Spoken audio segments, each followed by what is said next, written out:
예, 반갑습니다. 이렇게 중요하고 이제 성대한 자리일 것 같으면 훌륭한 스님을 모시고 이제 설법을 청하면 좋을 것 같은데 이렇게 교수 나부라기를 불러다가 이제 법을 이야기하시라니 이제 마음속에 무거운 마음이 들기도 해요. 제가 어제까지 통도사 반야하면서 산사인문학 6번의 강의를 했습니다. 전체 제목은 이 땅에 다녀가신 부처님들이라는 제목이었고, 그걸 제가 스스로도 기획을 하고 신도님들하고 공부를 했고, 그리고 이제 또 전국의 유명한 교수님들을 모시고 6번에 걸쳐서 6주에 걸쳐서 이제 강의를 했습니다. 원효에서 시작해서 현대의 성철 스님에 이르기까지 이제 강의를 마쳤는데 어제 성철 스님 강의를 마쳤습니다. 반야암에 작년에 오셨더랬죠. 반야암의 큰 스님이신 지안 스님이 늘 우리가 차담을 할 때마다 이런 말씀하세요. 자기가 당신이 달라이라마를 만나보셨는데 아무리 만나서 이야기를 해봐도 경봉 스님보다 못하더라는 겁니다. 저는 이 말을 정말로 믿습니다. 왜냐하면 설마 달라이라마가 경봉 스님보다 못하겠어요? 그렇지만 우리에게는 혈맥으로 이어지는 우리에게는 경봉 스님의 한마디 눈빛 하나가 달라이라마의 광장설보다 훨씬 더 설득력이 높다. 이건 아마 분명할 겁니다. 그래서 어제는 드디어 이제 성철문화연구원, 저도 거기 관여하고 있습니다만 성철문화연구원의 원장을 하시는 분이 성철 스님을 강의를 하면서 29살에 동화사에서 득도를 하셨거든요. 깨달으셨어요. 근데 부처님은 29살에 뭐 했습니까? 출가하셨잖아요. 그러니까 이제 교수님이 막 가는 겁니다. 성철 스님 29에 깨달았으니 부처님보다 훨씬 빠르시고 훨씬 낫다. 저는 이 말에도 동의합니다. 왜냐하면 우리 옆에서 아까 시장님도 말씀하셨지만 이 시대, 이 땅에서 우리에게 가장 필요한 언어로 불법을 전달해 주는 것, 이것이 부처님이 하는 일입니다.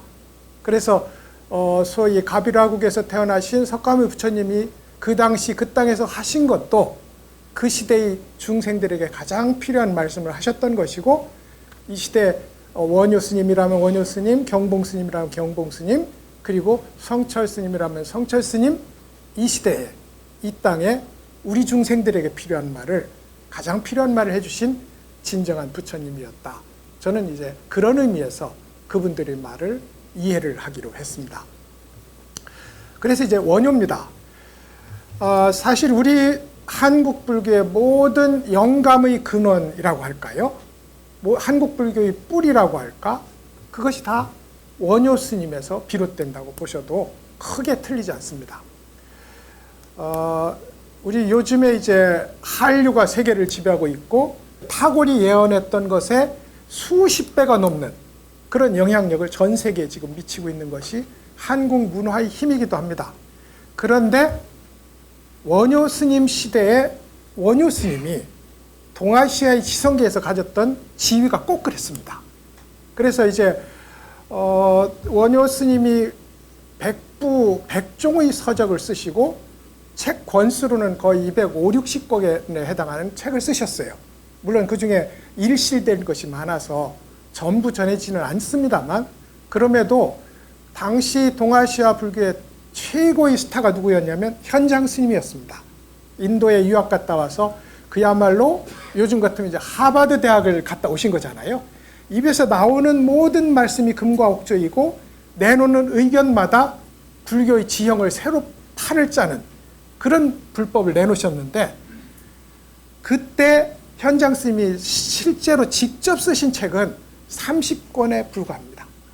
근데 우리 원효 스님은 100부를 쓰셨거든요. 100종을.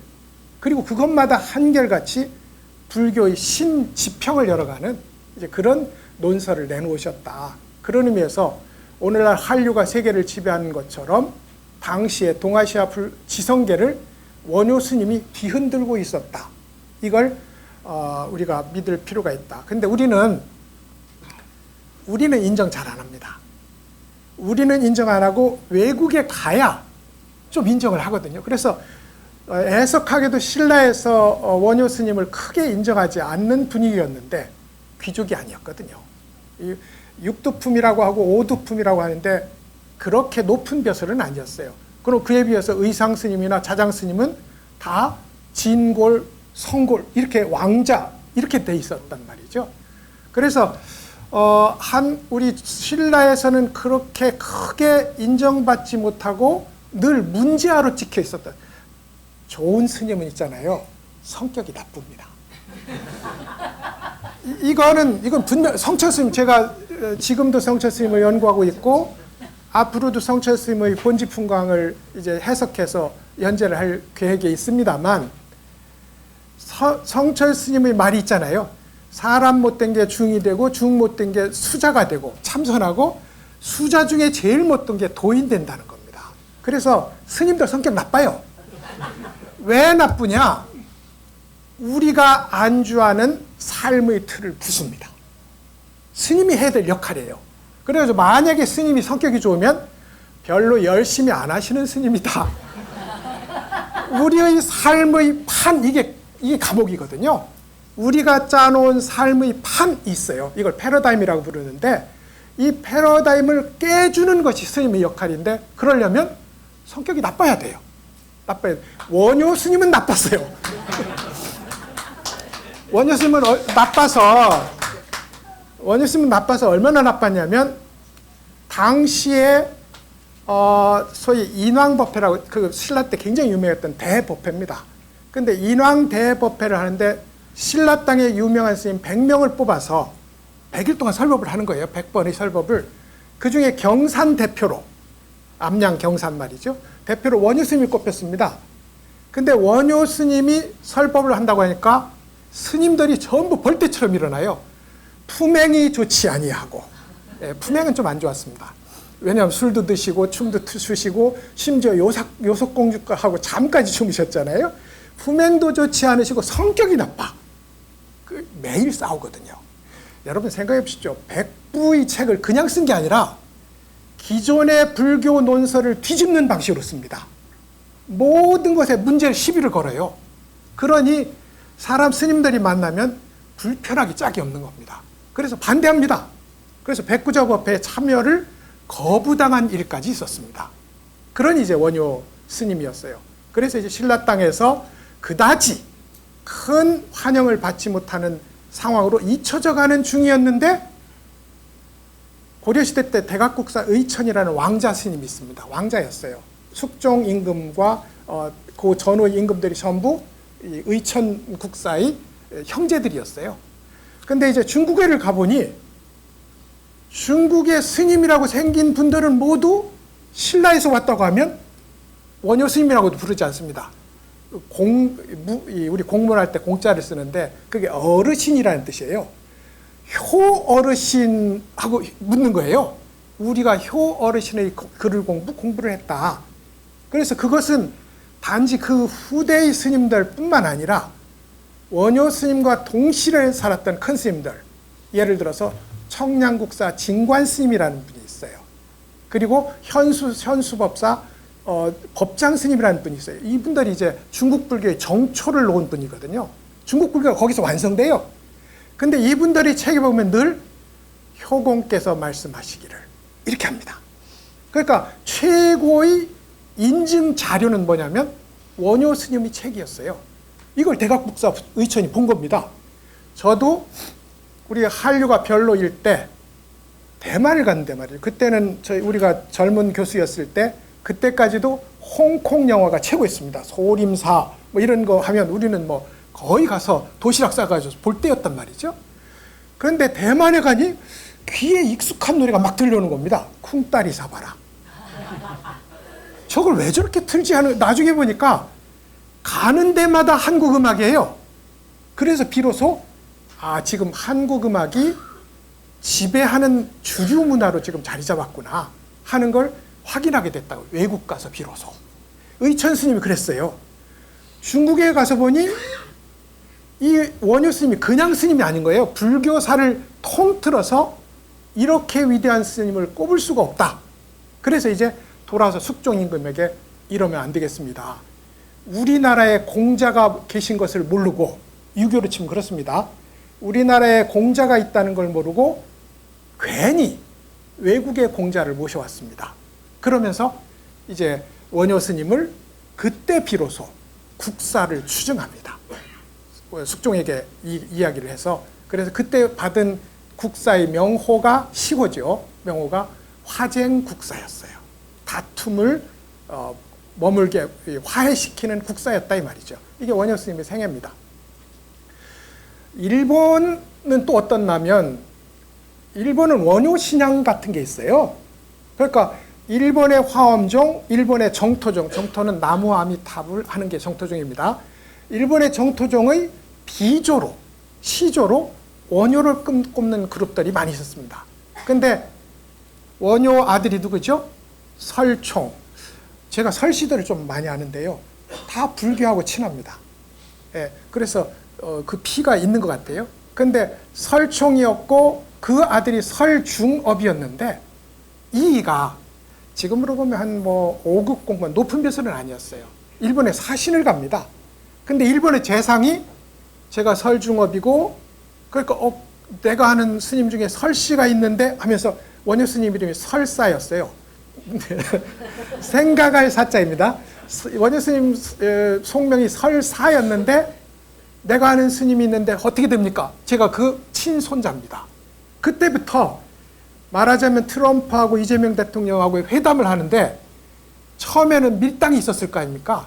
근데 설중업이 원효의 손자라는 걸 알고 나서부터 밀당이 없어요. 그냥 모든 것이 무사통과로. 그렇게 이제 후한 대접을 받고 돌아와서 다시 설중업이 반성을 합니다. 우리 할아버지가 이렇게 위대하신 분이었다. 그리고 나서 그때 이제 김언승이라는 그 사람이 나중에 헌강왕이 됩니다. 김언승이라는 이제 우리로 보면 국무총리죠. 국무총리에게, 섭정에게 우리 할아버지가 이렇게 위대하다는 것을 일본 가서 증명받아갖고 여기 받은 시도 있습니다. 그러면서 이제 원효 현창 사업이라는 걸 합니다. 원효 스님을 띄우는 사업을 해요. 그러면서 이제 원효 스님이 신라 땅에서 명성을 획득하게 되는 이제 그런 일이 있었죠. 원효 스님이 인도까지 수입됩니다. 인도로, 불법의 원산지인 인도로 원효 스님이 신문화쟁론이라는, 그야말로 화쟁국사라는 명호가 거기서 나왔겠잖아요. 신문화쟁론이라는 책을 썼는데, 중국에 그때 인도에서 건너온 스님들이 많이 있었어요. 이들을 일괄해서 뭐라고 불렀냐면 번승이라고 불렀습니다. 번역하는 스님들이라는 뜻이에요. 이 번승 중에 한 분이 진나라는 아주 유명한 논사의 제자였는데, 원효 스님은, 논사는 쌈꾼입니다. 논사는 하여간 상대가 가지고 오면 일단 혁파해요.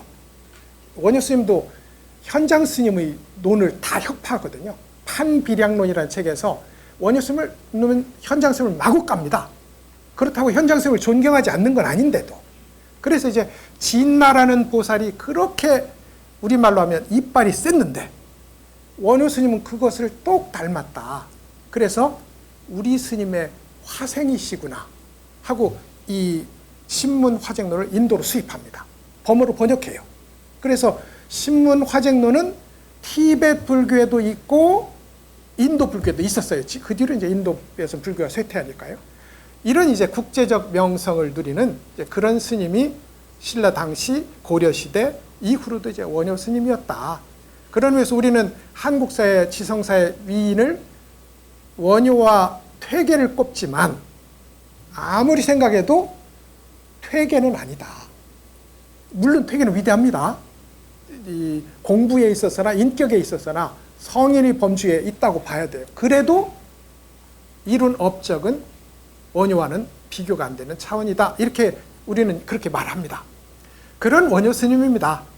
그 원효 스님의 얘기를 이제 우리가, 그러면 이제 원효 스님이 쓰셨던 책 중에 제일 대표 저서가 대승기신론 소이고, 또 그리고 화엄경 소가 있고, 금강산매경론이 있고, 그리고 제가 말했던 신문화쟁론 같은 좋은 책들이 있어요. 근데 있잖아요, 어렵습니다.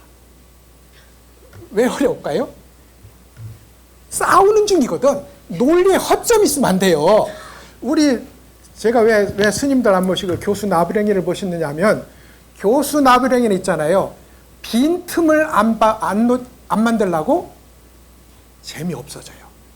스님들 서법은 빈틈이 허다합니다. 어떨 틀릴 때도 많아요. 그렇지만 전달하는 일관된 메시지는 우리에게 전달됩니다. 왜? 그분이 직접 하고 있으니까. 근데 이제 우리는 입에서 해야 되니까 놓치지 않으려고 굉장히 치밀하게 조직합니다. 근데 이제 원효 스님의 책들은 어려워요. 그래서 제가 우리 교수님들하고 대승기신론 소를 읽었는데, 처음에 10명으로 시작해서 나중에 한 분이 남았습니다. 다 도망가셨어요. 어렵다 이 말입니다. 특히나 원효소가 어려워요. 근데 탁견이거든요. 그야말로 중국에 3대 소가 있는데, 원효소를 우리는 해동소라고 부릅니다. 그 해동소가 탑 중에 탑입니다. 근데 어렵다 이 말이죠. 어려워. 그래서 우리가 1시간 반, 그것보다 10분 일찍 맞춰드리면 좋아하실 거고, 그러면 1시간 반에 걸친 이 강의에서 그런 얘기들을 할 수는 없겠다. 그래서 이제 원효 스님의 생애를 전달하는 설화를 가지고 어떻게 원효 스님의 학설이 녹아있는지를 살펴보는 그런 방식의 말씀을 함께 나누고자 합니다. 불교의 법을 전하는 방식이 12가지가 있습니다. 12가지가 있는데, 그 중에 여러분, 불법은 우리가 알만하다 하면 잘못 아신 겁니다. 불법은 우리의 삶을, 우리가 서 있는 나, 너라는 이 두 틀을 내려놓을 때 우리에게 들어오는 거지, 우리가 이해하는 게 아니에요. 내 속에 들어오면 불법은 왜곡됩니다. 왜? 내가 이해했잖아요. 불법은 내가 없는 건데요. 내가 없는 건데. 그런 의미에서 이제 불법은 이해하기 어려워요. 실제로는 그걸 불가사의 언어도단이라고 부르는데, 사유로 할 수 없어요. 그럼 뭐 해야 되냐? 나만 내려놓으면 됩니다. 어떻게 해요? 3000배 하면 좋습니다. 하시는구나. 왜냐하면 처음에는 또 전문가 하면 안 됩니다. 2900배쯤 하면 죽고 싶어요. 이성이고 뭐고 없어. 그러니까 그때는 생각의 이 찌끄러기가 들어올 여지가 없어요. 그때는 언어도단, 말끼리 끊기고 생각으로 사유할 수 없는 부처님 자리에 최대로 근접한 자리입니다. 그것만 유지하면 돼요. 아니고 존경하는 스님이 있으면 목침으로 한 대 맞아도 됩니다. 무슨 얘기인지 아시죠? 우리의 사유, 우리의 기존 사유의 틀을 가지고 불교를 받아들이는 순간, 그건 불교가 아니다. 우리를 무너뜨려야 불교다 이 말입니다. 그래서 이제 그런 이야기인데, 뭐 알아듣기 어려우니까 여러 가지 기술을 써요. 그 기술 중에 우리한테 최고 반가운 게 비유담의 기술입니다. 12가지 설법 방식에 비유담이라는 기술이 있어요. 근데 이 비유담을 가만히 읽어보면 구멍이 뻥뻥 뚫려 있습니다. 말이 안 돼요. 예를 들어 우리 유명한 법화경에 화택류가 있습니다. 불난집에 아이들이 놀고 있는데 장자가 아이들 나오라고 해서 안 나오니까 너희들에게 수레를 주겠다. 양수레, 사슴수레, 소가 끄는 수레를 주겠다. 나오니까 큰 흰소가 끄는 우주를 가득 채우는 수레를 줬다. 우리는 그 수레 타고 있거든요. 여러분, 우리는 이미 수레 타고 있어요. 이게 대승정신입니다. 우리가 열심히 노력해서 훌륭한 사람이 되는 게 아니라 우리는 불법의 수레에 타고 있다는 사실, 이걸 확인하고 여기에 맡기면 되는 거예요. 이게 불법입니다. 그런데 물어보자고요. 어떤 부모가 애들이 불난집에 놀고 있는데 들어가서 꺼내오면 되지. 안 그렇습니까? 그죠? 들어가면 꺼내오면 되지. 이렇게 말이 안 되게 돼 있어요. 비유담은. 그 말이 안 되는 이유는 뭐냐면 말이 안 되는 불법을 전달하려니. 무슨 말인지 알죠? 우리의 사유를 뛰어넘는 불법을 전달하려니 우리 사유를 깨야 돼요. 그래서 비유담은 기필코 말이 안 되게 돼 있습니다. 그래도 재밌어. 그래도 재밌어. 코끼리가 오는데 흰지 검은지가 칡덩굴을 갉아먹고 있는데 꿀이 뚝뚝 떨어지는데 우리가 그걸 먹고 있어. 한 방울 한 방울. 이게 말은 안 되지만 재미있고 우리 머릿속에 각인이 돼요. 이게 비유담의 힘입니다. 그러다가 가다가 돌뿌리에 부딪히면 아, 그 얘기였어? 라고 비유담은 이렇게 실력을 발휘합니다. 근데 저는 원효의 많은 설화들이 의도적으로 구성된, 의도적으로 만들어진 비유담이라고 봅니다. 의도적으로. 그럼 의도적으로 만들어졌으면 누가 만들었냐? 저는 원효가 만들었다고 생각합니다. 우리가 알고 있는 그 많은 재미있는 원효 이야기들, 그 얘기들이 가장 중요한 핵심들은 원효 입에서 나왔다. 원래 도를 통하면 입이 터집니다. 이걸 한문으로 종통설통이라고 불러요. 종통설통. 이 불교의 도리에 통하면 방언이 터져요. 입만 열면 옳은 말이야. 그런데 그 옳은 말 중에는 원효 같은 분들은 민중을 상대했잖아요. 귀족 상대 안 했거든요. 민중들은 일자무식입니다. 저 사람들한테 불법을 전달하기 위해서 뭘 했겠느냐? 비유담을 아주 적절한 방식으로 조직해서 들려주고 기억에 남도록 했다. 그걸 이제 제가 오늘 이것이 원효입이 아니면 나올 수 없는 얘기다 라는 얘기를 한번 들려드릴까 싶기도 합니다. 물론 원효 설화에는 어떤 설화는 민담입니다. 민담은 사람들 입에서 점점 이 살을 붙여가면서 민중들의 애환을 녹여주는 이야기, 이게 민담의 핵심입니다. 그러면 원효 스님 이야기 중에 이런 건 민담입니다. 확실하게. 범어사의 원효암이라는 절이 있어요. 거긴 차도 안 다닙니다. 그리고 그 뒤로 가면 미르감이라는 절이 있습니다. 그 일대 원효 흔적이 뛰어나고 원효대 의상대가 있습니다. 의상대가 있는데 왜구가 쳐들어왔어요. 왜구 쟤네들은 신라때도 오고 고려도 오고 조선에도 오고 아주 골치 아픈 애들이었거든요. 왜구가 쳐들어왔는데 원효 스님이 이제 왜구들이 쳐들어온 걸 보고 장군봉, 금조산에 있거든요. 장군봉에다가 깃발을 잔뜩 꼽아서 군사가 많은 것처럼 위장을 해놓고는 시자를 시켜서 5개의 호리병을 사오라고 합니다. 호리병을 5개나 사와요. 그리고 나서 시자를 시켜서 저 밑에 가면 2명의 이상하게 생긴 사람들이 있을 테니 일본군 첩자입니다. 데리고 와라. 그래가지고 일본군 첩자 2를 데리고 와서 너희들이 여기서 우리가 군대도 많을 뿐더러 너희들이 우리 말을 듣지 않고 퇴각하지 않으면 입고를 당할 것이다 하고서 호리병에 붓으로 이렇게 퇴를 두릅니다. 2개의 호리병에. 그러자 2개의 정탐꾼 왜구에게 목이 빨갛게 핏줄이 부풀어 오르는 거예요. 그래서 이제 이 정탐병들이 깜짝 놀라서 나머지 3개의 호리병을 들고 거기다 다 줄을 그어놨어요.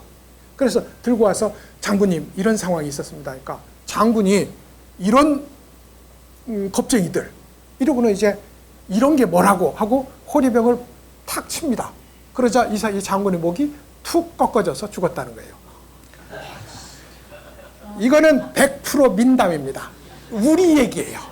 우리는 그랬으면 좋겠잖아요. 사명당에 가서 한 것도 다 민담입니다. 우리가 만들었어요. 그런데 이런 건 원효 스님 입에서 안 나오면 안 됩니다.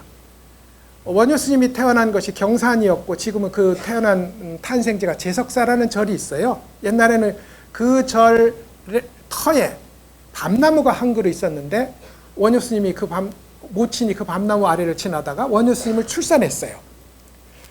그래서 그 밤나무 이름을 사라 밤나무라고 불렀습니다. 이게 뭐 흉내내는 거 알죠? 원효 스님은 철저하게 부처님 생애하고 딱 대입해서 구성되어 있어요. 그러니까 여러분 예수의 생애를 역사적으로 증명하려고 하는 건 바보가 하는 일입니다. 왜냐하면 모든 위인들은 교리와 팩트가 녹아 있어요. 그래서 그걸 모두 사실로 받자고 하는 것은 우리 인간의 삶이 곧 부처의 세계라고 등치시키는 것과 같아요. 우리를 내려놔야 부처로 가는데 우리 속으로 끌고 들어오는 거잖아요. 그런 의미에서 이제 원효 스님의 그 이제 사라 밤나무를 부처님의 등치했다는 건 우선 한번 기억해 두시고요. 원효 스님이 거기 태어나서 이제 그 절에 나중에 사라사라는 걸 지우는데 그 사라사라는 절에 종이 있었어요. 원래 그걸 사노라고 부릅니다. 종이 있었는데 월급을 하루 일당을 밤 2알을 받았어요. 이 사라밤나무 밤이 컸답니다. 밤 2알을 받았는데 아무리 생각해도 너무하잖아요. 고발을 합니다. 이거는 노동력 착취다. 고발을 해서 이제 그렇느냐, 정말 그건 곤란하겠다. 밤 2알이 뭐냐 하고는 그래도 아무래도 이상해서 밤을 가져와 봐라 했더니 밤 1알이 바로에 꽉 차는 겁니다. 여러분, 기독교 용어에 내 잔이 차고 넘치나이다 이런 말 들어보셨죠? 예, 우리가 받은 부처님이라는 이 마음은, 불심은 이미 내가 가진 모든 것을 채우고 넘쳐요. 그래서 이제 이 바로에 밤 하늘이 꽉 차는 거예요. 그래서 재판은 어떻게 하냐면 2개도 많다, 하나로 깎아라. 보통 이걸 국문학 하는 사람들은 욕심 부리지 말라는 설화 개형에 넣습니다. 욕심 부리다 망했다 이겁니다. 그렇지 않습니다. 원효 스님의 사상의 1번이 뭐냐면 일심 사상이에요. 일심은 이렇습니다, 여러분. 우리 이 세계는 뭐 여기다 일심 써가지고 다니는 사람도 있잖아요. 예, 그것도 일심에 속합니다. 왜 우리가 나의 마음 다르고 너의 마음 다른데 일심이 될 수 있느냐? 본래 한 마음이기 때문에 그렇습니다. 내 마음만 내려놓으면 일심입니다. 조폭들이 가끔 그렇게 하거든요. 조폭들이 그러잖아요. 나 내려놓고 그러면 일심이 되는 겁니다. 그래서 일심은 층차가 3개 정도가 있는데 원효 스님의 사상의 핵심이 일심 사상이에요. 근데 이 말은 좀 어폐가 있습니다. 일심 사상하면 원효 스님만 그 사상을 가졌다는 얘기잖아요. 그렇지 않고 불교가 일심입니다. 불교가 일심인데 그래서 저는 일심 사상보다는 일심 불교라고 부르고 싶어요. 불교를 여러 측면으로 실천할 수 있는데 원효 스님은 일심으로 실천했어요. 한 마음이다 이 말입니다. 그 얘기는 잠시 하겠습니다만 원효 스님이 대승기신론을 설명하면서 이렇게 얘기합니다. 우리 우주법계의 모든 것은 일심으로 구성되어 있다. 그런데 이 일심으로 접근하는 문에 2개가 있다. 움직이지 않는 진여의 문과 우리 만사만물의 변화한 모습으로 나타나는 생멸문이 있다. 이것에 도착하려면 이러면서 쭉 갑니다. 그러면 최상용을 알아야 되고 4가지 믿음을 성취해야 되고 5가지 실천을, 이게 육바라밀입니다. 육바라밀은 5가지로 묶을 수 있어요. 왜냐하면 제일 뒤에 선정지혜, 이게 한 묶음이거든요. 지관입니다. 지관, 지혜와 이 선정이니까 이걸 한꺼번에 정해쌍수니까요. 그러면 5가지 실천이 됩니다.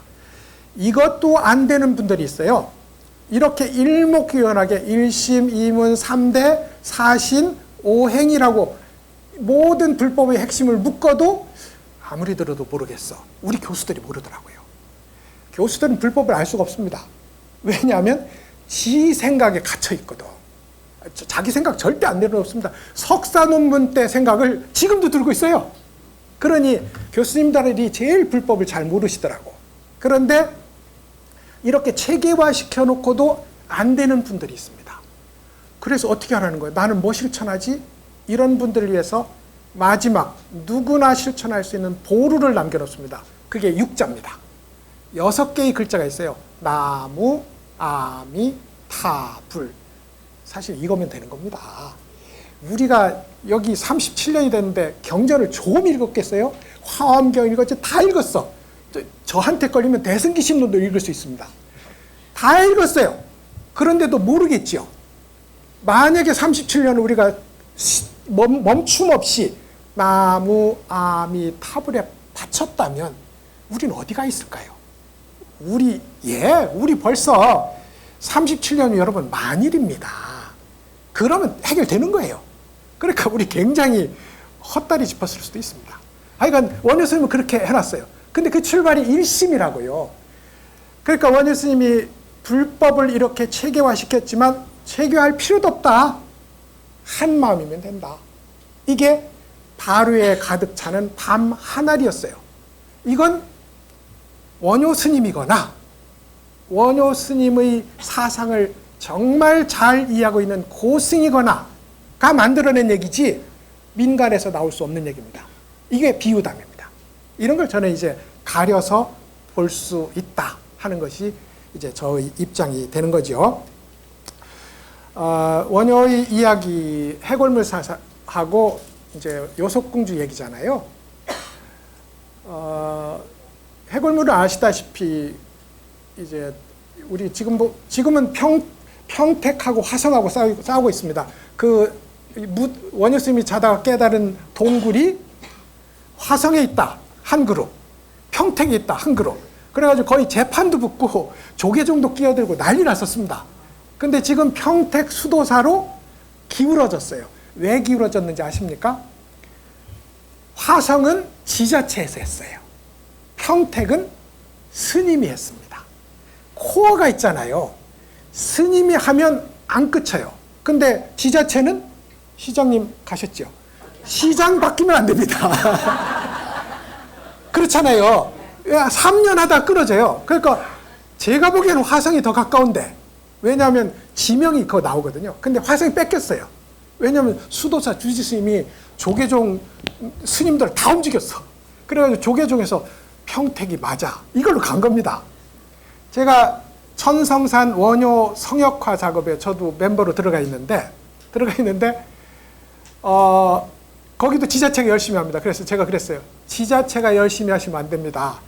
힘 있는 스님이 덤비셔야 됩니다. 그래서 거기도 스님이 있어요.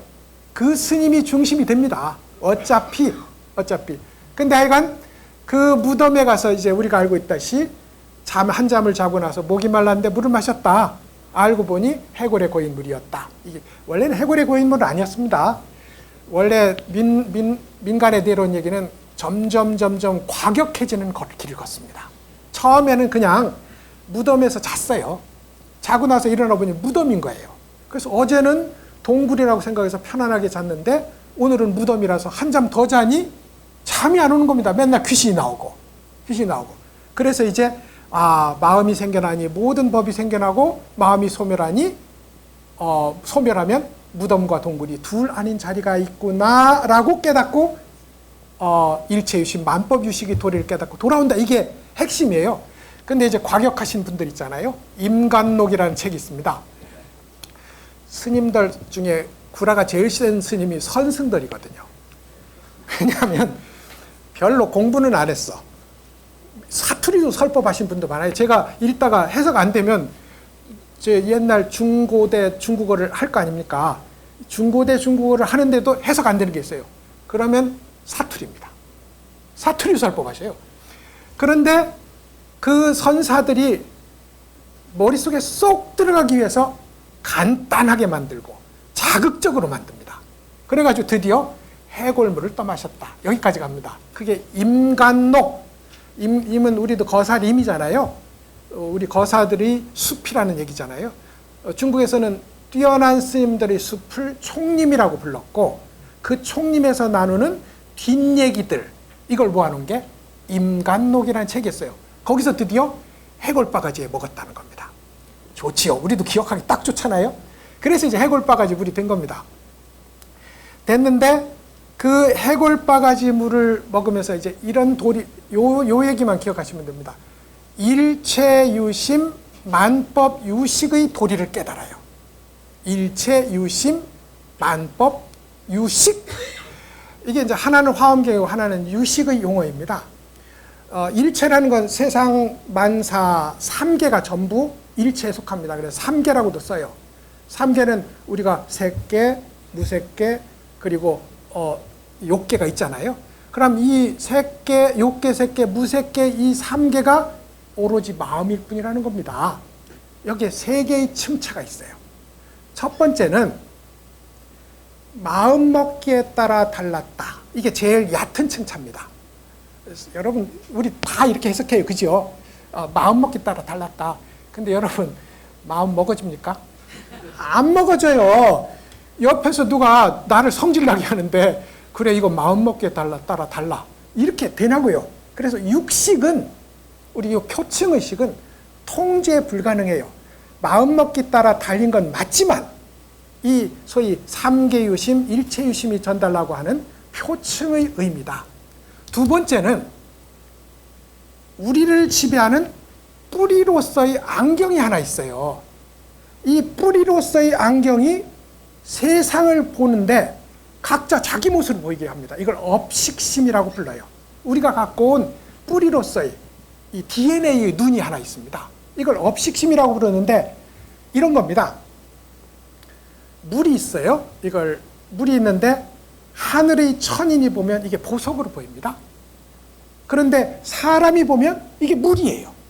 아기가 보면 이게 피이고 물고기 보면 이게 칩입니다. 물은 동일하게 하나인데 물고기 업식심, 물고기의 렌즈, 물고기를 물고기이게 하는 렌즈, 천인을 천인이게 하는 렌즈, 욕계중생을 욕계중생이게 하는 렌즈, 아기를 아기게 하는 렌즈가 세상을 달리 보게 만든다는 겁니다. 이것이 이제 소위 중층의 해석입니다. 세 개의 층이 있다고 했잖아요. 일체 유심에. 그리고 마지막 가장 심층에는 우리 이 세상은 혹은 우주 법계는 말이죠. 우주 법계는 오로지 부처님 마음 하나입니다. 진여의 마음 하나예요. 이걸 세모의 다문이 세모라고 부르고 네모의 다문이 네모라고 부르고 동그라미의 다문이 동그라미라고 부르고 소의 다문이 소라고 부르고 사람에게 다문이 사람이라고 부르는 겁니다. 그런데 그 전체는 긍정적이든 부정적이든 상관없이 오로지 부처님 마음이면은 한 마음이면은 틀림이 없다. 이게 3개 유심의 3개 층차입니다. 만법 유식은 유식의 용어예요. 유식의 용어인데 우리의 마음 속에는 말이죠. 이렇게 층이 있어요. 이걸 나중에 우리 불교걸 서양에서 프로이드나 융 같은 사람이 데려갑니다. 그러면서 마음의 층을 규명을 해요. 제일 표층은 육식입니다. 예, 아니비설신 의식까지 해서. 그리고 나서 중층은 말라식입니다. 우리가 이제 잠을 자다가 혹은 생각하지도 못한 사이에 속에 감춰둔 나라는 것이 튀어나오는 것을 우리는 보통 말라식이라고 부르고 알기 쉽게 얘기하자면 자의식 정도로 부를 수 있습니다. 근데 더 심층에 가면 우리도 의식하지 못하고 발현되는지도 알 수 없는 의식이 하나 있어요. 이걸 아뢰아식이라고 부릅니다. 근데 이 의식이 여러 가지 가지를 쳐요. 이게 크게 보면 5개의 둥치가 있고 가지를 치면 100개가 있습니다. 이걸 유식에서 오위백법이라고 부르는데 이게 만법입니다. 그러니까 하나는 이 세상 모두는 마음으로 이루어져 있다. 이게 하나고 다른 하나는 이 세상을 보는 우리 의식은 오로지 가장 심층에 있는 아리아식, 더 심층에 있는 진여의 의식이 결정하는 것이다. 이렇게 보는 것이 이제 만법 유식의 도리입니다. 왜 이 얘기를 이렇게 모르실 텐데 왜 설명하느냐? 원효 스님의 위대함이 여기 있기 때문입니다. 반야심경은 공이잖아요. 불법은 2가지 길을 걷습니다. 아니다의 길을 걷습니다. 이게 공이라고 부르고 중관이라고 불러요. 아니다입니다. 요거 하는 사람들 제가 몇 분 아는데 또 성질이 더럽습니다. 아니거든. 무조건 아니거든. 그 다음에 그렇다로 가는 불교도 하나 있습니다. 이것이 이제 그럴 거. 부처님. 예전에 이 파괴사에 계시던 철옹 스님, 그분도 성전함에 계셨어요. 성철 스님이 계시던 절에. 이 철옹 스님이라는 스님이 설법할 때는 이렇게 합니다. 그렇다 설법입니다. 자, 따라해라. 이러고 설법은 경상도 사람이 해야 좋아요. 아주 딱딱 어울립니다. 자, 따라해라. 이렇게는 빈님 감사합니다. 왜? 비가 부처님이거든. 빈님 감사합니다. 바람님 감사합니다. 그러면 누가 따라한 줄 압니까? 거사님들은 안 합니다. 왜? 자존심이 있거든. 순수한 보살님들이 따라합니다. 그래서 빈님 감사합니다. 바람님 감사합니다. 그러면 이제 거사님들도 여기서 소외되는 것 같아서 따라하지요. 이게 그렇다 법문입니다. 그렇다 법문이에요. 결국 아니다 법문을 중관이라는 불교가 대표하고 그렇다 법문을 유식이라는 법문이 대표합니다. 이게 대승불교의 2 기둥이에요. 이게 전부입니다. 근데 원효는 이걸 한 마음으로 통합시킵니다. 이게 이렇게 되는 게 아니에요. 성철 스님은 이걸 중도로 통합했거든요. 그런데 이걸 통합하려면 자기 속에 아니다, 아니다, 아니다로 들어간 길이 그렇다, 그렇다, 그러다로 나오는 체험을 해야 됩니다. 그게 뭐냐면 산은 산이 아니다로 들어가서 산은 산이고 물은 물이라도 나오는 거예요. 이걸 조금 유식한 용어로 쌍차쌍조라고 합니다. 악착 같은 부정, 이게 아니랍니다. 그러면 뭐 하늘도 뒤집히고 땅도 꺼지고 그래요. 근데 악착 같은 부정을 통해서 궁극적으로는 가장 너그러운 긍정으로 나와요. 이걸 쌍조라고 부릅니다. 이게 진공묘유예요. 이게 우리 반야에서 말하는. 근데 원효 스님은 이걸 확실하게 해결한 겁니다. 이게 한 번의 노래에 삼계유심, 만법유식, 요 8글자가 가리키는 바가 원효 스님이 성취했던 중관과 유식을 녹여낸 원효 스님의 경계를 한 번에 보여줍니다. 이래서 이 얘기를 어렵지만 말씀을 드렸어요. 그래서 이제 원효의 사상은 일심이다. 근데 이제 이렇거든요. 벌써 들어보세요. 일심불교다. 다툼을 내려놓은 화쟁불교다. 민중들을 불법의 중심에 놓은 민중불교다. 그리고 정토를 살려놓은 정토불교다. 이런 원효 스님의 사상을 특징 짓는 것은 서로 다 통합니다. 불법은 하나거든요. 일심이 화쟁이고 화쟁이 곧 민중이고 민중이 회향이고 그래요. 불법은 복잡하지 않습니다. 알고 보면 뭐 예를 들어서 일심만 해도 일심은 불성이라고 불러도 되고 자성이라고 불러도 되고 반야라고 불러도 되고 중도라고 불러도 됩니다. 그러니까 일심 따로 있고 중도 따로 있지 않아요. 이게 이제 이 일은 있잖아요. 이렇게 이야기를 듣고 신발끈을 잘 매시고 나서 직접 걸어가셔야 됩니다. 참선하시면 관절 다칩니다. 참선이 어려우시면 나무 아미탑을 하면 되잖아요. 관세음보살 하면 되잖아요. 이 길이 가장 빠른 길로 통하는 길이다. 원효 스님이 보여준 길이기도 하고. 그래서 이제 소위 일심의 원효 스님이 가장 선양한 그런 불법의 대표 측면이다 하는 걸 이제 말씀드리겠습니다. 화쟁의 측면에 대해서 말씀드리겠어요. 화쟁이라는 건 다툼을 없앤다는 뜻입니다. 우리도 오늘 우리 사회가 얼마나 다툽니까, 그죠? 우리 민족은 원래 잘 다퉜던 것 같아요.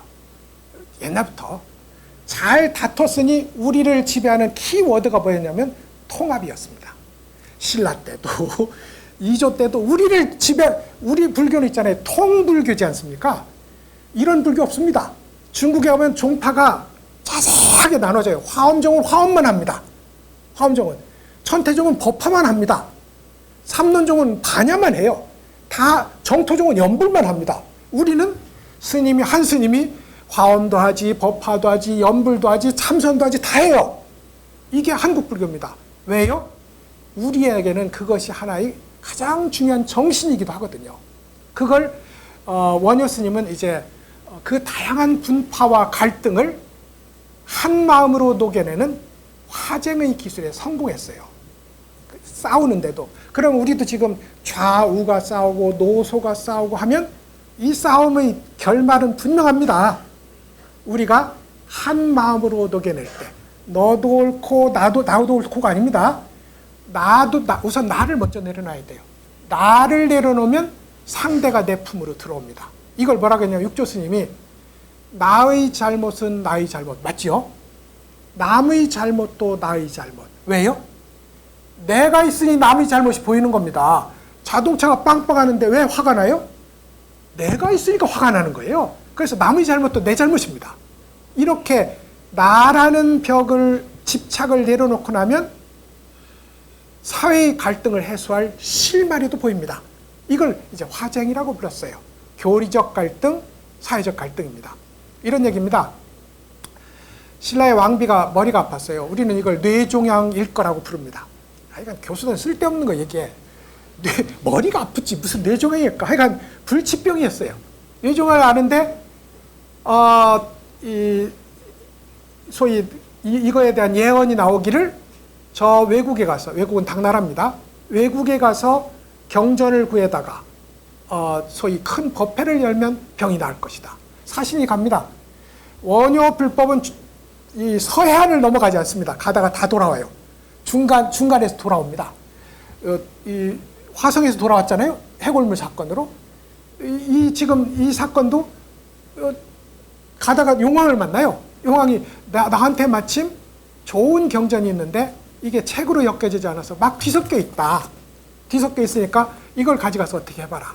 그리고 나서 그걸 이렇게 기름종이에 싸서는 장단지에 넣어줍니다. 장단지를 짠 거죠. 장단지에 넣어줘요. 그래가지고 이걸 들고 이제 신라로 와서 당시에 됐다. 이미 부처님 품 안이 안심하라고 설법하는 큰 스님이 하나 있었어요. 그 스님이 대한 스님이었어요. 원효 그룹입니다. 여러분, 귀족 불교는 까다로워요. 까다롭고 엄격하고. 근데 원효 스님과 대한 스님, 해공 스님이 하려고 했던 불교는 편한 불교였어요. 고기 잡으러 가면 안 됩니까? 고기 잡아야지. 어떻게 할 거야? 먹고 살아야 되는데, 그죠? 소 잡으면 안 돼. 소 잡아야지. 어떻게 할 거야? 그럼에도 부처님 마음속에 우리가 이렇게 탁 안주하고 있다는 걸 알아차리는 요 길만 제시한 것. 이 그룹이 있었어요. 거기에 대한 스님이 있었습니다. 이 스님이 어긋난 종이들을 다 페이지 넘버링을 합니다.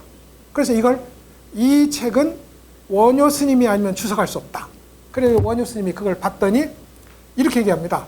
소의 두 뿔 사이에 벼루를 걸고 지피목을 준비하면 내가 주석 작업을 하리라. 소의 두 뿔 사이에 말이죠. 소의 뿔은 뭐 하는 겁니까? 싸우는 거잖아요. 이 뿔 저 뿔로 치받는 겁니다. 이게 우리 삶이에요. 우리 삶인데 늘 우리 삶은 두 개로 이루어졌어요. 이걸 이항 대립의 원칙이라고 부릅니다. 레비스토틀러스가 한 말인데 우리 삶의 구조가 그렇게 돼 있어요. 옳고 그름, 착하고 악함, 나와 너, 마음과 물건, 이렇게 나누게 돼 있어요. 그런데 원효 스님이 그 소의 두 뿔입니다. 이게 이항 대립이. 거기다 벼루를 걸었으니 이 뿔을 두 뿔이라고 해야 되겠습니까? 한 뿔이라고 해야 되겠습니까? 이게 이제 소위 원효가 주석하려고 하는 핵심이 두 개의 대립된 항목을 녹여내는 화쟁의 얘기였다는 걸 알 수 있어요. 그래가지고 이제 그걸 정말로 열심히 주석을 해서 황룡사에서 법회를 해야 되는데 도둑이 훔쳐갑니다.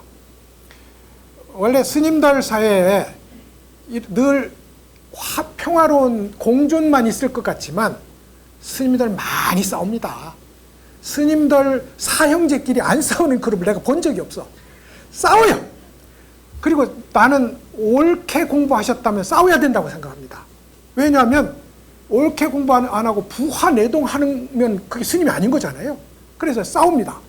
싸우는데 그 싸우는 모든 네가 옳고 내가 옳고 특히 중간과 유식이 그걸 하나로 녹여내서 이걸 설명을 하는데 저게 오면 위험합니다. 저 책이 나오면 우리 교파에 위험해. 그래서 스님들이 도둑을 시켜서 훔쳐가요. 훔쳐가는데 그러면 이제 내일 모레 법회인데 3일 뒤에 그러면 3일만 말비를 주십시오. 다시 쓰겠습니다. 3일 만에 씁니다. 처음에 5권짜리를 3개로 요약해요. 그럼 더 좋은 책입니다. 여러분 저희들 논문 써봐도 처음에 썼던 거 날라가고 나서 새로 쓰잖아요. 훨씬 좋은 논문 나옵니다. 원효 스님은 이걸 가지고 황룡사에 가요. 쭉 스님들이 앉아 있는데 들어보세요. 이렇게 얘기합니다. 옛날에 100명의 고승들을 모아서 설법을 할 때는 나를 품행 나쁘다고 여기서 배제하더니만 오늘 이 경전을 가르칠 때는 나밖에 없구나. 비유하자면 100개의 썩가래가 있지만 오늘 하나의 대들보를 올리는 날이다. 이렇게 설명을 해요. 그러니까 이제 거기 듣던 스님들이 부끄러운 안색을 지었다. 이게 소위 송고승전이 전하는 내막입니다. 근데 사람들이 여기서 원효의 위대함, 분풀이함, 분풀이 옛날에 억울했던 걸 무슨 고승이 분풀이 하겠어요. 물론 원효 스님 성격 나빴으니까 그랬을 수 있어요. 맨날 잘난 척했던 건 분명합니다. 왜냐하면 스님들은 말이죠, 내 법만 옳다고 해야 돼요. 그래야 사람을 끌고 갑니다. 이 법 아니면 안 된다고 해야 사람들을 끌고 들어갈 수가 있어요. 저 법도 좋다고 하면 중심이 없어지거든요. 그래서 원효는 그 부분에 있어서 강력했다고 생각합니다. 근데 이제 원효의 자랑인 것 같지만 실제로는 그렇지 않습니다. 여러분, 썩가래와 대들보의 관계를 생각해 보세요. 100개의 썩가래가 없어도 안 되고 대들보가 없어도 안 됩니다. 두 가지는, 썩가래와 대들보는 협업하지 서로 배척하지 않는다고요. 이 소위 중관과 유식은 협업하지 배척하지 않습니다. 불교의 예를 들어 우리는 소승, 대승이라고 나누지만 성철스님은 부처님 입에서 나온 게 왜 소승이냐. 그거는 부처님의 언어로 말했고 대승은 이후의 언어로 말한 것일 뿐이지 소승법이라고 부르는 건 우리 반성해야 된다. 이렇게 말합니다. 이렇게 말. 소승이라고 부르던 대승이라고 부르던 모든 다양한 종파라고 부르던 그것은 100개의 썩가래이고 우리에게 필요한 건, 우리 각자에게 필요한 건 스스로 대들보가 되는 일이라고요. 스스로 대들보가. 그래서 그 100가의 썩가래를 100개로 남겨두지 않고 하나로 뭉치는 일. 이게 화쟁력이다. 그러니까 화쟁은 같아지는 게 아닙니다. 다양한 100가지를 그대로 놔두고 그 100가지의 힘을, 모멘텀을 하나로 모아들이는, 이게 진정한 화쟁이고 사회화해이고 교학의 통합이지 모든 것을 동일하게 만들어보는 것은 아니다. 이게 원효 스님 얘기에 속합니다. 이거는 원효가 만들었어요. 100가래의 썩가래와 대들보의 비유는 아무리 생각해도 원효 스님이 만들지 않는 한 이렇게 나오기가 어렵다. 그럼 그 증거가 어디 있느냐? 물증은 없지만 심증은 있다. 이게 이제 저 결론입니다만 그 증거가 있어요. 실제로는. 아까 말씀드린 설중업이라는 손자가 원효 스님 열반 뒤에 100년쯤 될 때 원효 스님이 이 세상에 가장 위대한 분이라는 걸 발견하게 됐다 했잖아요. 그러고 나서 김헌승, 헌강왕의 도움을 받아서 비석을 하나 만듭니다. 그 비석 이름이 서당 화상비예요. 서당이라는 건 이제 서라는 건 아마 깃발 서자이고 당은 깃발 당자니까 아마 이게 이 원효 스님의 이름이 새털이거나 새털, 새깃, 그게 같은 얘기잖아요. 새깃이었을 거예요. 그래서 우리는 원효 스님을 새벽 스님이라고 부르는데 원효도 자기가 지었어요.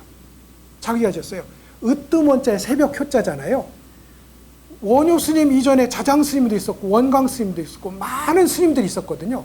그런데 자기가 자부하기를 불교의 첫 새벽을 여는 사람이라고 얘기했습니다. 이게 원효의 위대함, 자기가 어떻게 스스로의 이 위치 지었는지를 볼 수 있는 건데, 이제 원효가 원효의 위대함을 하는 비가 서당 화상비인데 이런 일이 있었다는 거예요. 이건 그러니까 원효의 손자가 지었으니까 그때는 전설이 되게 어려운 시기입니다. 손자가 직접 하니까 아버지한테 들은 걸 기록한 거라고 봐야 돼요. 그런데 원효 스님이 고선사에서 설법을 하다가 저 중국 성선사라는 절에 불이 났는데 내가 그 불을 꺼야 되겠다 하고 연못에 물을 뿜어서 입에 먹으면서 그걸 뿜습니다. 이게 입에 물을 머금어 불을 끄다 하는 요 단락 얘기가 송고승전에 그대로 나옵니다. 그러니까 이게 신라에서 넘어간 굉장히 신빙성 있는 자료인데 저는 그게 서당 화상비라고 불러요. 서당 화상 봅니다. 근데 마침 경주에 가면 댐이 하나 있습니다. 그게 이제 덕동댐인데, 덕동댐, 고선사라는 절이 덕동댐 거기 터에 있었어요. 덕동댐을 만들면서 이게 수몰됩니다. 수몰되고 그 전에 이 비석이 깨져서 잔 조각만 남아요. 이 세 개를 조합해서 저희가 1차 자료로 삼고 있습니다. 거기에 나오는 얘기가. 거기에 이 얘기가 나와요. 성선사에 불이 났는데 내가 못 건너라. 근데 들어보세요. 성선사가 어떤 절이냐면 당나라에 여자 황제가 하나 있었어요. 위대한 여자 황제였습니다. 측천무후입니다. 낙양의 용문석굴에 가면 비로자나 부처님이 있잖아요. 나중에 보셨으면 기억하시고, 그 비로자나 불상의 모델이 측천무였어요. 측천무는 우리가 보니까 지금 악독한 여자지만 정치사적으로 위대한 황제였거든요. 불교사적으로 보면 고마운 분이었고. 예를 들어서 우리가 지금 하는 개경계, 무상심심미묘법, 백천마운검난조, 아금문견특수지, 원해열의 진실이 들어보셨잖아요. 이걸 쓴 사람이 측천무입니다. 개경계가 여러 개 있어도 이것보다 좋은 게 없거든요. 근데 이제 측천무가 돌아가시고 나서 장안과 낙양에 측천무의 명복을 비는 절을 세우는데 그게 성선사예요. 근데 측천무의 최측근이 누구였냐면 원측 스님이라고 신라 왕자였습니다. 이분이 중국에 가서 유학을 하고 현장 스님의 이 계보를 그대로 이어받아서 측천무의 가장 존경하는 국사가 됩니다. 국사가 되는데, 그러면 성선사라는 측천무의 절에 불이 났으면 원측 스님이 꺼야지. 원리가 그렇지 않습니까? 원측 스님이 꺼야지. 왜 해동의 원효가 끄냐고요. 원효는 원측 스님의 불법이 마음에 안 든 겁니다. 그러니까 요 얘기, 이게 손자가 만들었던 서당 화상비에 나오는데 이건 뭐 100% 원효 스님 입에서 나왔습니다. 그래서 이제 원효 스님이 그런, 좀 속되게 말해서 그런 구라를 많이 말씀하셨다.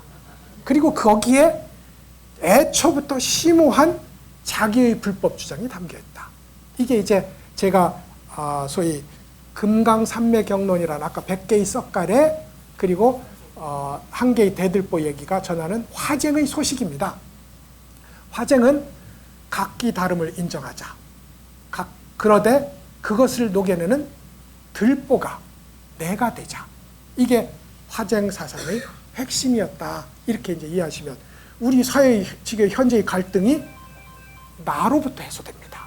이것이 이제 소위 그 원효의 화쟁 사상에 대한 이야기가 되겠습니다. 우리 백성들을 중시한 민중불교에 대한 이야기를 잠깐 하고, 우리가 12시 반까지는 해도 되나요? 얼마까지 해야 됩니까? 12시까지? 아닙니다. 좋은 강의는 일찍 12시에 딱 맞춰드리겠습니다.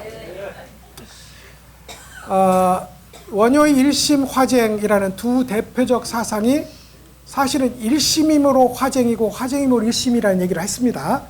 아까 그 대들보가 일심이에요. 일심이라는 용광로가 있으면 이 사회는 모두 녹아난다.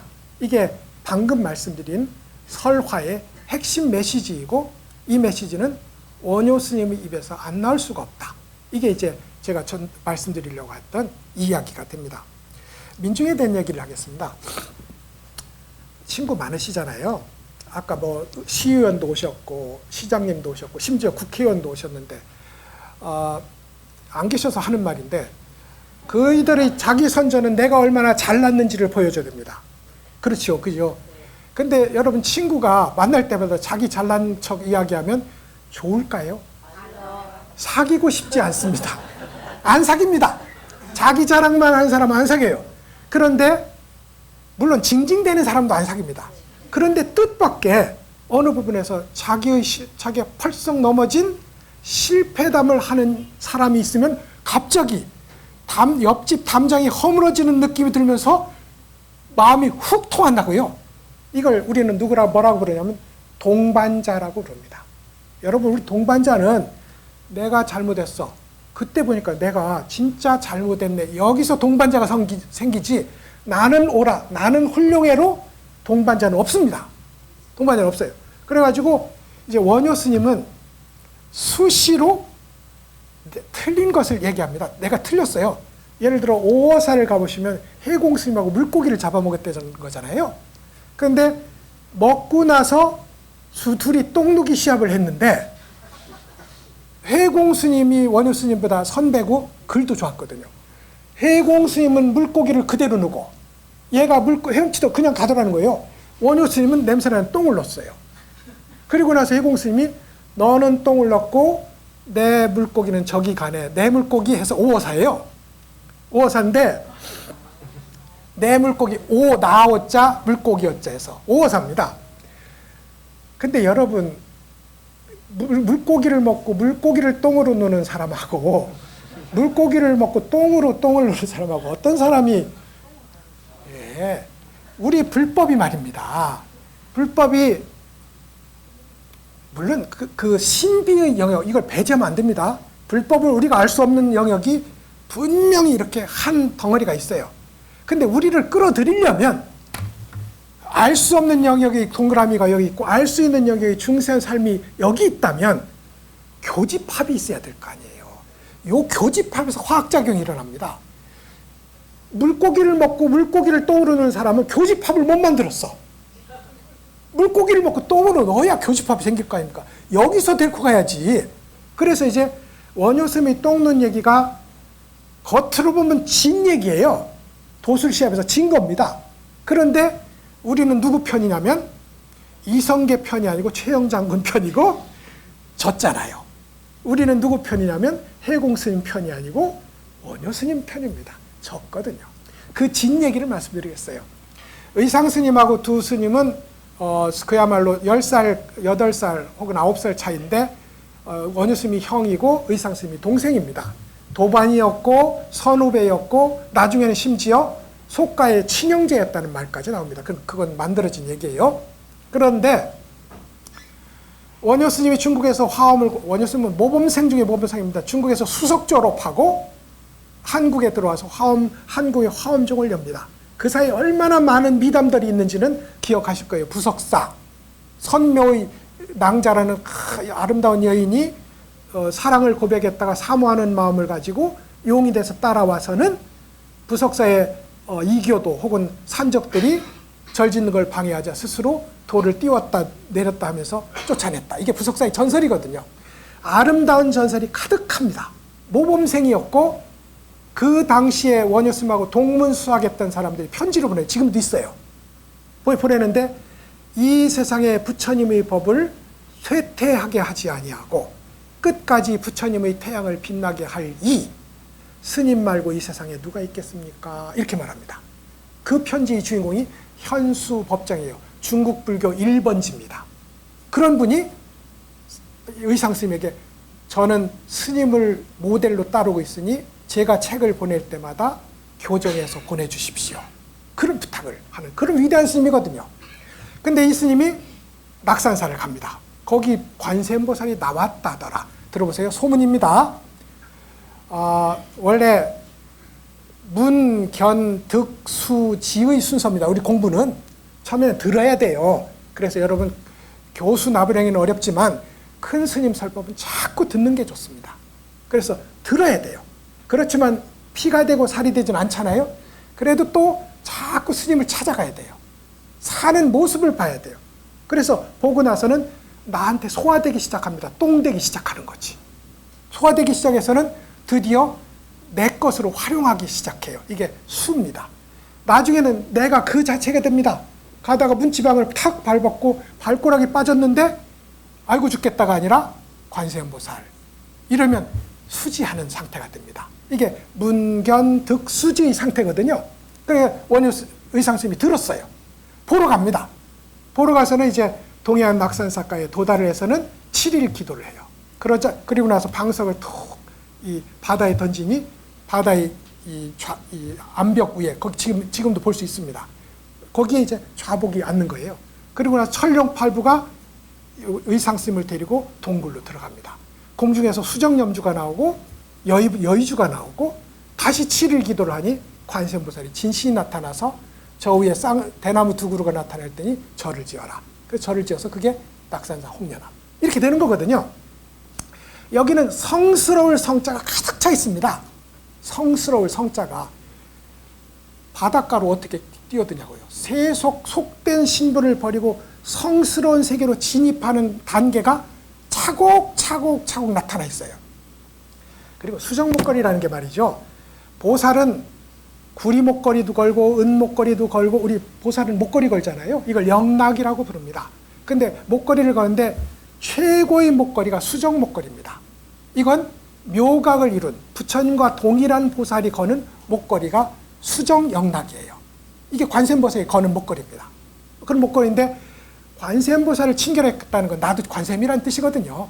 그러니까 그 수정 목걸이를 받았다는 건 중생에서 이렇게 이런 믿음의 단계, 확고한 가치관의 단계, 실천의 단계, 부처님하고 가까워지는 단계를 거쳐서 궁극적으로 부처님과 동일하게 되는 52단계의 지위가 있어요. 그 마지막 지위에 받는 게 수정 목걸이인데 의상 스님이 받았어요. 그러니까 성스러울 성자가 가득 차 있어요. 원효 스님이 갑니다. 나도 가야지. 내 동생이 의상이 받았다는데 하고서 갑니다. 갔더니 흰 옷을 입은 여자가 별을 베고 있습니다.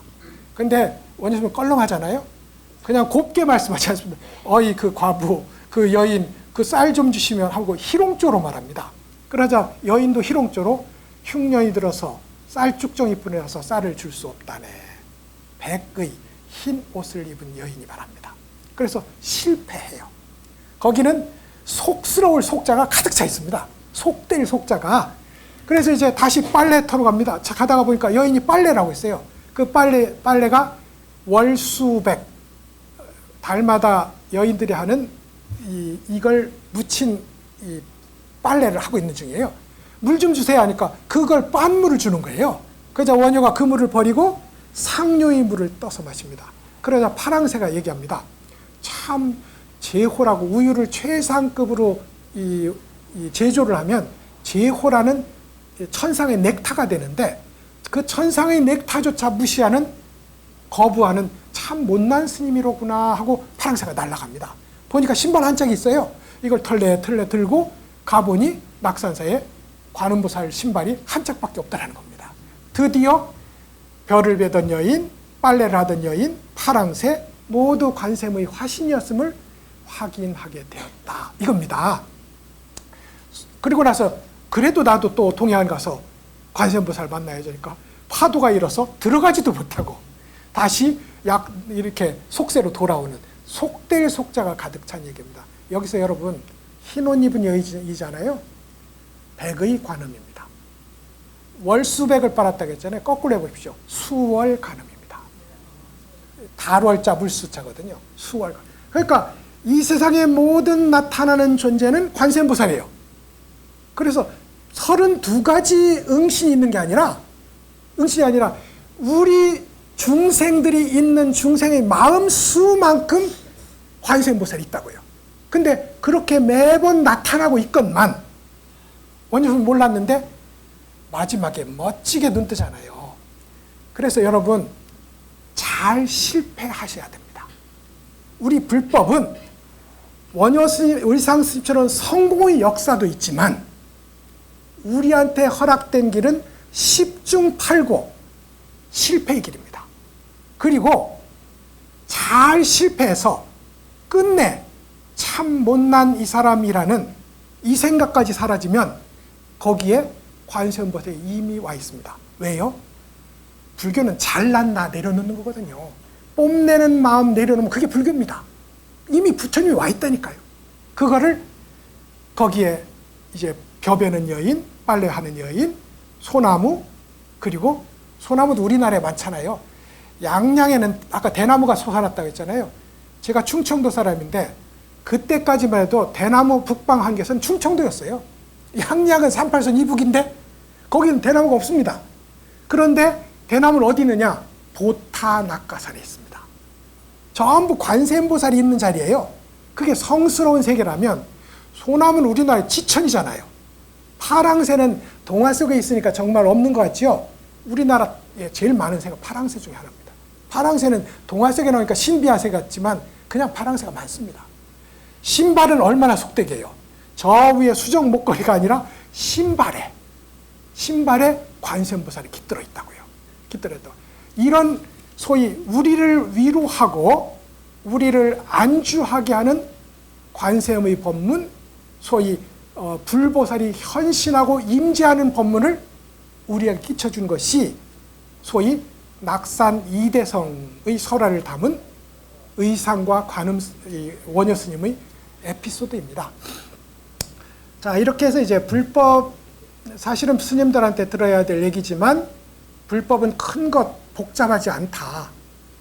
말하자면 한 마음이고 실천의 방식이라고 하면 내 스스로 용광로가 되고 내 스스로 대들보가 되는 자기 녹이는 작업으로 불법의 일은 성취된다.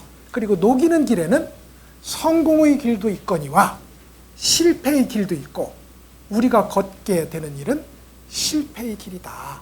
그래서 잘 실패해야 되고 실패를 잘 끌어안아야 된다. 이게 나한테 왜 왔노? 보왕산매경론에 말하는 것처럼 이 병이 왜 나한테 왔노? 이게 아니라 이렇게 해서 무너지는 자기를 봐서 무너지고 끝내 무너져서 좁쌀만큼의 나도 나만하지 않았을 때 그때 신발이 부처님이고 파랑새가 부처님이고 벼베는 사람이 부처님이고 빨래하는 여인이 부처님이라는 사실을 일목요연하게 확인하는 그런 깨달음의 자리가 열린다. 그래서 실패 잘하자. 이게 저희 오늘 공부의 핵심어라고 하겠습니다. 이상입니다.